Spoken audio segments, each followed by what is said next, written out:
I really went through it. No one deserves a visa more. Well, look, thanks, Maddie. Check it out. You're American, right? And you're living in France. Well, funny story is that how I finally got into Norway was going through France, which is pretty strange, but let me explain.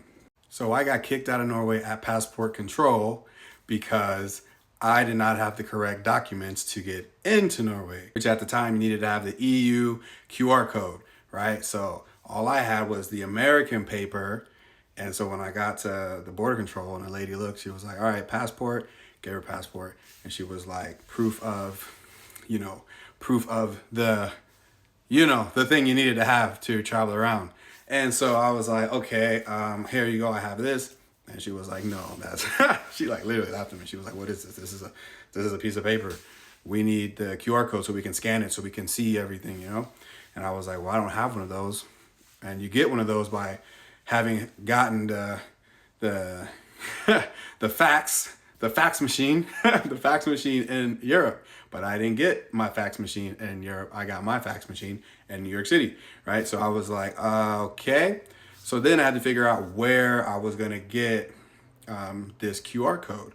And the EU had said to all the member countries that they could exchange people that were coming from like America or whatever, but none of the countries had the infrastructure for it yet. Norway didn't have it. I ended up having to leave. And when I got kicked out, I had to go to Denmark. And then from Denmark, I went to Sweden with the same documents that Norway said no to. Denmark let me in and Sweden let me in. And then I had to figure out like, okay, what country is doing this like QR code? And the country that was doing it was France. It was France. So I flew down to Paris. This was like probably like my third or fourth time being in Paris. I can't quite remember now. I've been there a few times, but I had to fly to Paris and there was this hotel. No, not a hotel. It was a hospital, but the hospital's name was hotel. Like Hotel D. Hold on, let's look at it. It was this place right here. I don't know how to say it in French, but Hotel Dieu, the hospital. Anyway, I had to go there, and when I flew down there, I just literally showed them, I gave them my American fax machine card, and then I gave them my passport, and I had to have a French address, which I used my hostel I was staying in, and in 5 minutes, boom, they printed out a piece of paper, I downloaded the app, and then I had my QR code, and then I could get into Norway, which was like so crazy that I had to go through France.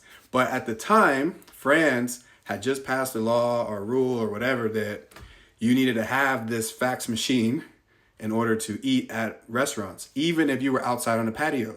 So as to not decimate their tourism, they were allowing people from other countries to come in and get the QR code. That way they would be in compliance to be able to spend their money in France.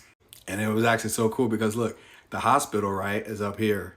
And when you walked out of the hospital from that door right there into this area, boom, the Cathedral Notre Dame was like right there. And this hospital actually is one of the oldest hospitals, if not the oldest hospital in the whole world. And it was just so like wild, like right when I got my QR code, I was so happy I got out there. I did my, the app, put everything on there so you could see. And then when I walked outside, I was like, whoa, it's the Cathedral of Notre Dame. This is like, I'm telling you, my life is like a movie. And then when I came back to Norway, boom, back at Gardermoen, passport control. Woman's like, let me see your passport. Bam! United States of America passport. Okay, let me see proof of your fax machine. I'm like, boom! Here's the QR code, open it up, scan it. There's a different screen than this one here, but I ain't showing you that one. But and she scanned it and she looked at it and she was like, okay, your passport is from United States of America, but your fax machine is from France. Why is it from France? Like, literally says France. Everything's written in French, you know what I mean? And I'm like, because I was in France when I got it. And she was like, okay. And so she just scanned it with the little thing. All my information popped up, said I was good to go. She was so confused, but she was like, okay, velkommen to Norge. And I was like, yeah, so yes, France. One for France right here. Let's go.